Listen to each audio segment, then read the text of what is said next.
Tips yang pertama ini agak klise sih teman-teman, cuma penting banget, yaitu jangan mudah menyerah. Kenapa aku berani sok-sokan bilang jangan mudah menyerah? Bukan hanya karena itu judul lagu ataupun itu kata-kata motivasi, no. Ini berdasarkan pengalaman aku pribadi. Jadi dulu itu semenjak aku SD sampai kuliah, aku itu sering banget ikut lomba. Mungkin bisa dikatakan mafia lomba kali ya. Tapi aku nggak pernah menang dari SMA. Ikut lomba-lomba kayak gitu tuh nggak pernah menang gitu. Dan satu hal yang membuat aku yakin untuk tetap nyoba itu karena selagi ada kesempatan kenapa enggak gitu. Nah, se-SMA itu aku paling cuma pernah menang satu kali di lomba astronomi sesekolahan internal sekolah doang. Habis itu untuk urusan nasional ataupun lokal aku nggak pernah dapet. Nah, tapi aku nggak pernah semangat nih teman-teman, nggak pernah patah semangat maksud aku. Jadi aku selalu untuk mencoba, oke ya, aku harus nyoba lagi hingga akhirnya aku kuliah. Aku kuliah pun juga sama. Yang membuat aku termotivasi untuk terus mencoba lomba walaupun nggak pernah menang itu adalah aku percaya suatu saat ini akan terbayarkan gitu. Ataupun kalau misalkan nggak terbayarkan pun nggak apa-apa, ada hal-hal lain yang bisa aku dapatkan. Misalnya aku bisa jalan-jalan keluar kota, ataupun aku bisa nambah kolega baru. Tidak ada yang sia-sia sih kalau misalkan kita mau terus untuk mencoba. Ya, lanjut di tips kedua. Tips kedua ini adalah bertanya kepada orang yang lebih tahu daripada kita. Jadi kita harus menyadari teman-teman, walaupun kita udah banyak dimasuki asupan materi dari A sampai Z, matkul A, matkul Z, atau pengalaman organisasi teman-teman yang banyak ya, atau pengalaman lapangan teman-teman yang melimpah, but jangan pernah merasa tinggi hati, jangan pernah. Kita harus menyadari bahwa di atas langit masih ada langit, dan oleh karena itu kita harus juga cari tahu sedalam mungkin sama orang-orang yang lebih ahli daripada kita. Dan orang-orang yang lebih ahli itu nggak selalu harus senior kok, nggak selalu yang usianya lebih tua ataupun apa gitu, karena kedewasaan pun juga tidak bisa diukur dari usia gitu kan. Cari aja teman-teman yang membuat kamu nyaman dan membuat jawaban dari pertanyaan-pertanyaan kamu itu terjawab. Sesimpel kamu tanya ke teman kamu yang mungkin di kelas dia sering berprestasi atau dia sering presentasi di depan banyak juri, apa public speakingnya bagus dan lain sebagainya. Kamu bisa banget tanya dengan mereka, gimana sih cara biar nggak ngedrop, gimana sih cara biar kita bisa mengatur ritme belajar kita dan lain sebagainya gitu. Jadi selain harus mempelajari bagaimana teknik-teknik materi inti yang dipelajari saat lomba, kita juga harus paham bahwa kesehatan mental dan juga kondisi mental kita itu matters. Itu juga sama pentingnya dengan mempelajari materi-materi itu. Dan untuk mengetahui kondisi lapangan yang belum bisa kita hadapi saat itu karena kita belum lomba, ya kita tanya sama orang-orang yang udah lomba. Nah, itu sangat membantu banget teman-teman, apalagi kalau misalkan bidangnya sama. Misalkan ada lomba debat gitu ya, kita tanya sama orang-orang yang pernah lomba debat, apa sih isinya, apa sih dalamnya, di sana ngapain aja, model debatnya gimana dan lain sebagainya. Ini juga terjadi saat aku kuliah teman-teman.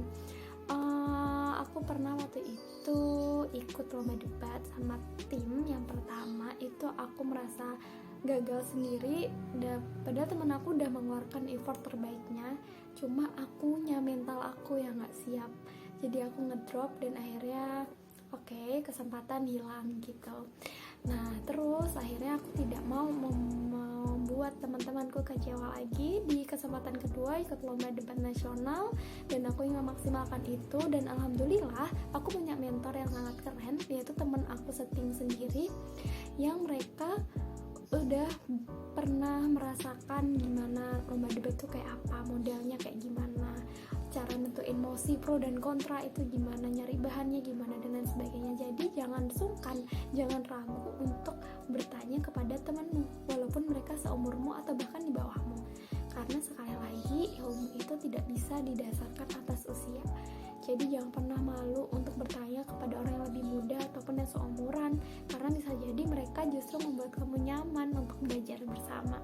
Kayak gitu teman-teman. Nah, terus tips yang ketiga adalah atur waktu sebaik mungkin. Jadi kalau memang tujuannya adalah ingin mendapatkan sesuatu, itu butuh proses yang panjang, butuh proses yang tidak cepat. Nggak mungkin hamil seminggu, ya mungkin aja sih buat yang udah ahli ya, cuma lebih baik siapkan jauh-jauh hari, sebulan atau apalah gitu, hamil sebulan atau lebih, bahkan lebih bagus.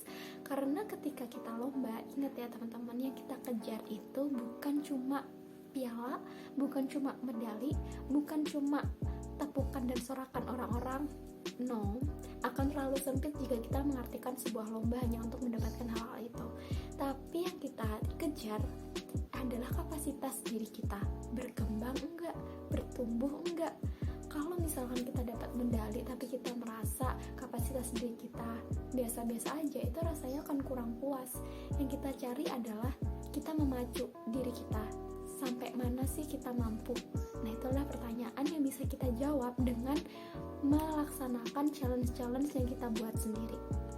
Nah, terus balik lagi ke tadi ya, gimana sih ngatur waktu? Itu simple teman-teman. Kalau misalkan teman-teman punya tim, atur waktu untuk belajar kalian. Kalau dulu saat aku kuliah lomba debat itu ngatur waktunya setiap malam minggu atau setiap malam apa tuh kita kumpul bersama tim. Nah, terus ada lagi lomba yang di Thailand, itu juga setiap hari apa kita kumpul gitu. Apalagi kalau lomba yang kamu ikuti itu di luar negeri ataupun di luar kota ya, itu butuh persiapan yang banyak karena kita harus ngitung duit, harus ngitung biaya tiket pesawat, nginep di mana, dan lain sebagainya. Nah, ini juga pengaruh teman-teman, gimana teman-teman bisa mengatur waktu. Karena biasanya kalau misalkan kita mau lomba itu kan kita mengajukan proposal ke Undip, fakultas atau departemen ya untuk meminta bantuan dana. Nah, biasanya kan mereka juga nggak bisa cepet turunnya. Nah, jadi semakin baik jika teman-teman juga mempersiapkan itu semua jauh-jauh hari sebelum hari H dimulai. Jangan pernah deadline gitu, karena kita nggak pernah tahu apa yang terjadi. Siapkan jauh-jauh hari karena kita nggak tahu kalau udah deadline itu pasti tiket udah mahal, penginapan juga udah penuh. Jadi kita harus benar-benar nyari mana yang paling murah, paling deket jauh-jauh hari. Dari mulai akomodasi, transportasi, dan keuangan sanggup di sana. Apalagi jika kita udah menyangkut proposal ya, proposal ke univ ataupun ke perusahaan, itu butuh waktu yang gak singkat. Mereka harus review bolak-balik dan mereka harus memastikan. Jadi usahakan jauh-jauh hari juga untuk selain persiapan materi, persiapan mental, dan juga persiapan percuanan ini. Oke. Terus yang selanjutnya adalah tentang cari info dimanapun. Nah, ini kenapa yang tadi agak bahas tentang mentor ya, atau teman-teman kita yang udah sering ikut lomba, itu tanyain aja guys, gak apa-apa, tanyain aja kamu gimana caranya bisa ikut ini, dapat info dari mana. Atau biasanya kalau di universitas itu ada yang namanya instansi khusus yang nyediain info-info perlombaan, itu pantengin aja gitu. Atau Instagram sekarang banyak banget yang menyediakan informasi tentang lomba dan lain sebagainya, entah online ataupun offline. Jadi aku saat masa kuliah sempat merasakan fase online juga offline. Saat offline itu terakhir ikut lomba di Thailand itu, dan saat pulang langsung covid, maksudnya suasana Indonesia langsung covid, akhirnya di apa tuh namanya, masa digembok sih, di pagar antar negara. Terus abis itu juga offline maupun online itu pasti akan selalu ada challenge-nya teman-teman. Di saat online tuh juga banyak kok lomba-lomba yang bertebaran. Saat itu aku pernah lagi masa quarter life crisis atau merasa lagi ngedrop saat awal-awal tahun pandemi itu, dan posisi aku masih skripsian. Pokoknya mental aku gak karuan. Untungnya ada lingkungan yang suportif. Nah, ini adalah salah satu tips nih, cari lingkungan yang suportif. Saat itu aku masih di asrama RK, dan aku menemukan partner yang kita sama-sama mengalami hal yang berat di pandemi ini ya, karena skripsi kita juga masih ongoing, sementara lingkungan memaksa kita untuk berdiam diri di rumah. Terus akhirnya kita berinisiatif untuk mengikuti lomba secara online, yaitu bikin video atau apa dan sebagainya. Jadi akan selalu ada kesempatan bagi kita yang mau kuncinya. Jadi tadi ya teman-teman, terus pantengin instansi universitas atau fakultas yang biasanya sering mengadakan informasi-informasi lomba. Terus yang kedua, ikutin Instagram yang berkaitan dengan info-info lomba. Banyak banget, aku yakin teman-teman udah tahu. Teman-teman ketik info lomba aja di Instagram itu udah banyak banget contohnya, akunnya dan lain sebagainya. Dan yang ketiga, jangan sungkan buat tanya ke teman, kamu ikut apa ya kemarin, ada lagi nggak ya di tahun depan, dan lain sebagainya. Dan yang terakhir adalah ini jawaban puncak, jawaban pamungkas yang sebenarnya ini harusnya ditaruh di awal, tapi aku lupa, jadi kita taruh di akhir aja ya, yaitu menyusun mimpi timeline life plan. Ini udah pernah aku bahas sih di beberapa video YouTube aku, bahwa menyusun life plan itu bukan hanya untuk pajangan, bukan hanya untuk aku gabut nulis life plan atau bukan hanya untuk sok-sokan menulis rencana hidup. No, membuat life plan itu adalah panduan untuk kamu bergerak kemana, agar ketika kamu ibarat masuk hutan, kamu udah tahu jalan mana yang mau kamu susuri untuk keluar hutan itu dengan selamat. Kalau misalkan kita udah bikin life plan capek-capek tapi ujung-ujungnya nggak kita lakuin, ya udah, jangan salahkan kalau misalkan kita tetap berada di suatu ruangan dan kita nggak keluar dari ruangan itu. Makanya life plan ini penting banget teman-teman untuk memandu kita menemukan tujuan utama kita dan mengingatkan kita bahwa ada mimpi besar yang kita pegang. Karena kadang manusia suka lupa, termasuk aku. Itulah tadi pentingnya lingkungan suportif dan tekad diri. Nah, kalau kan teman-teman punya life plan, print aja life plan teman-teman, terus di checklist apa ya yang belum aku raih, apa ya yang belum aku tunaikan, apa ya gitu. Di banyak sih sekarang, banyak buku journaling juga tentang life planner, terus juga banyak buku-buku planner, dan itu kayaknya membantu teman-teman. Dan juga kalau misalkan ada sesuatu yang belum pernah kita capai di bulan tertentu, kita harus memaafkan diri juga gitu, mengevaluasi diri, kenapa ya kok belum bisa mencapai ini, oh kenapa ya, kayak gitu. Dan sekali lagi, tentukan life plan. Jangan ragu untuk menetapkan, misal bulan ini aku mau lomba, ikutan lomba di tingkat apa, oh tingkat lokal, oh targetnya apa, punya kenalan baru, atau targetnya apa, bisa keluar kota jalan-jalan, atau syukur-syukur kalau targetnya menang juga gitu. Tapi ingat sekali lagi, perlombaan akan terlalu sempit ketika kita hanya membatasi diri harus dapat medali, harus dapat piala. No, terlalu sempit ya, kita hanya mengartikan lomba hanya sebatas mendapatkan itu. Tapi yang harus kita garis bawahi adalah apa yang sudah kita capai, kapasitas diri apa yang sudah kita challenge untuk bisa berkembang gitu. Misalkan, oh ternyata public speaking aku nambah ketika aku sudah berhasil presentasi di depan juri, oh aku punya kenalan baru dari sini. Bisa kalau aku jalan-jalan ada yang nemenin karena punya kenalan baru, oh aku udah pernah ke kota A, B, C, dan itu semua sama worth it-nya, sama pentingnya. Jadi pencapaian itu bukan hanya dari segi materi, bukan hanya sekadar kita dapat uang, kita dapat piala, kita dapat medali, no.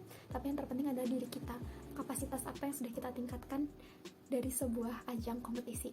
Seperti itu teman-teman. Dan ada juga aku mau sharing tentang konsep trade off teman-teman.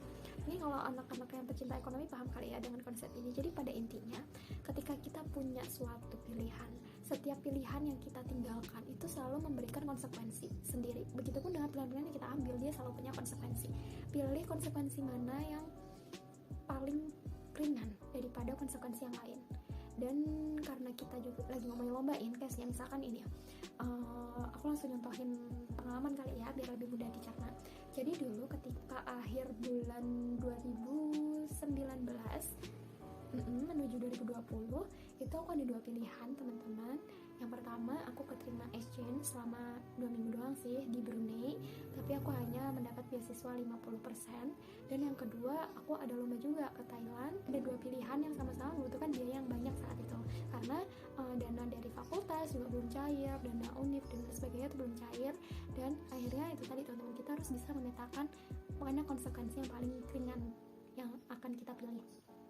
Jadi saat itu aku sudah mengundurkan diri untuk tidak memilih exchange di Brunei, dan aku mengundurkan diri dan panitianya langsung menghubungi aku menawarkan tambahan beasiswa lagi, tapi belum 100% juga. Nah, aku tidak mau kalau tidak 100%. Nah, tapi setelah itu aku memfokuskan diri untuk di Thailand, untuk memaksimalkan potensi dan juga kerja sama tim di Thailand. Dan sampai sekarang pun aku tidak pernah menyesal walaupun aku meninggalkan kesempatan ke Brunei dan lebih memilih fokus ke Thailand, karena juga pasti akan ada harga yang harus dibayar gitu kan. Jadi pengorbanan mimpi kita atau pengorbanan mimpi kita yang lain itu akan kita bayarkan ketika kita bisa fokus ke mimpi kita selanjutnya gitu. Jadi jangan lama-lama meratapi, tapi ayo cepet move on gitu. Ayo cepet, apa yang bisa kita lakukan sekarang. Setelah ini tidak jadi, langsung next apa, oke, fokus. Ketika sudah memilih, fokuslah terhadap pilihan itu. Nah, jadi akan banyak sekali pilihan-pilihan yang akan teman-teman temui di dunia perkuliahan. Kayaknya ini dulu aja kali ya videonya. Kalau misalkan ada pernyataan yang kurang paham ataupun aku salah kata, minta maaf banget. Ini video semoga bisa membantu teman-teman untuk menyelami dunia perkuliahan dengan lebih enjoy dan juga have fun, tapi tetap bertanggung jawab. Ya udah, sekian, biar nggak panjang-panjang, aku pamit undur diri. Wassalamualaikum warahmatullahi wabarakatuh.